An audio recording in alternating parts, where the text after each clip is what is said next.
देखो भाई, आप लोगों के सामने एक सवाल है नापधारा का, ठीक है ना।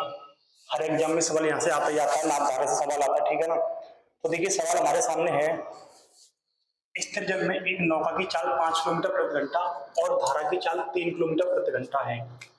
यदि नौका को एक स्थान पर जाने और वापस आने में 3 घंटे लगते हैं तो उस स्थान की दूरी क्या है। तो मेरे भाई देखो सवाल ये कहना चाह रहा है, देखिए जिसके मान के हमारे पास ये 2 पॉइंट है ए और बी, ठीक है ना मेरे भाई। 2 पॉइंट है हमारे पास ए और बी।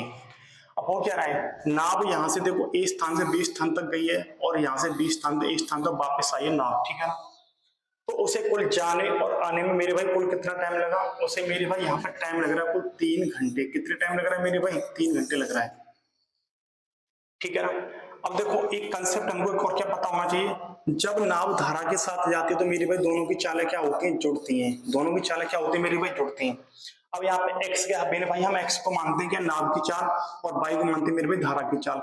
जब नाव धारा के विपरीत जाएगी तो मेरी भाई चालें क्या होती है, घटती हैं, ठीक है ना। अब देखो नाव एक बार बी तक गई है और बी तक वापस आई है।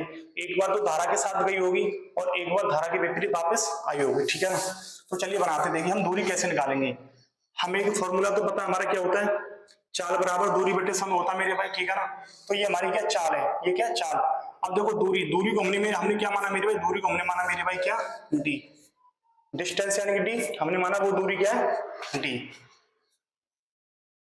मेरे भाई इस दूरी को एक बार क्या है धारा के साथ गई होगी तो एक्स प्लस वाई, ठीक है ना मेरे भाई, प्लस फिर उसी दूरी को वापस धारा के विपरीत यानी उसने तय किया होगा कि एक्स माइनस वाई से, ठीक है ना। तो मेरे भाई अब ये क्या बन गया, ये बन गया मेरे भाई कुल टाइम। क्या बन गया, कुल टाइम। देखो दूरी में जब हम चाल से डिवाइड करेंगे तो टाइम बनता है, प्लस जब वापस आई है तो दूरी में चाल से डिवाइड करेंगे टाइम, दोनों को कुल आने प्लस जाने मेरे भाई कुल कितना टाइम लगा उसे, मेरे भाई कुल लगे उसको 3 घंटे। कितने घंटे लगे मेरे भाई, कुल उसे लगे 3 घंटे लगे, ठीक है ना।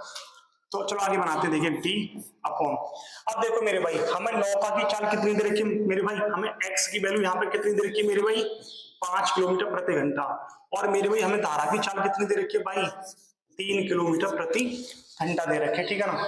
तो एक्स की वैल्यू कितनी मेरे भाई ना 5, धारा कितनी मेरे भाई 3, प्लस डी अपॉन ये हमें एक्स 5 माइनस धारा 3 बराबर 3 घंटे लग रहे कुल, ठीक है ना। तो ये कितना होगा मेरे भाई, डी बटे कितना होगा ये 8, प्लस ये कितना होगा मेरे भाई डी बटे 2 होगा, ठीक है ना, बराबर 3। अब मेरे भाई इसको सॉल्व कर लेंगे, एलसीएम कितना होगा मेरे भाई 8 ले लेंगे हम यहाँ पे कि एलसीएम होगा, ठीक है ना। एक बार जाएगा ये हमारा डी होगा, प्लस 4 बार जाएगा ये हमारा कितना होगा मेरे भाई 4 डी होगा बराबर के 3। मेरे भाई अब इसके नीचे एक मान के क्रॉस क्या कर देंगे मेरे भाई, मल्टीप्लाई कर देंगे, ठीक है ना। ये कितना होगा 4 और 1 5 डी, कितना होगा मेरे भाई 4 और 1 5 डी, 5 डी का एक में मल्टीप्लाई करेंगे तो मेरे भाई कितना होगा 5 डी होगा, ठीक है ना, बराबर ये कितना होगा मेरे भाई 8 3 24, ठीक है ना मेरे भाई। अब यहाँ से डी बराबर क्या होगा, डी बराबर होगा मेरे भाई 24/5। अब मेरे भाई इसमें क्या करेंगे, डिवाइड कर देंगे इसका 5 का। जैसे 5 का डिवाइड करेंगे मेरे भाई कितना होगा ये 5 चौके 20 बचेगा, 4 पॉइंट लगा के 0 5 अट्ठे 40 यानी 4.8 किलोमीटर। तो मेरे भाई वो दूरी उस स्थान की दूरी क्या होगी 4.8 किलोमीटर, ठीक है। यही इस क्वेश्चन का क्या होगा राइट आंसर, यानी हमारा ऑप्शन सी। तो मुझे लगता है आपको क्वेश्चन समझ में आ गया होगा, तो प्लीज वीडियो को लाइक कीजिए, ज्यादा से ज्यादा लोगों तक शेयर कीजिए।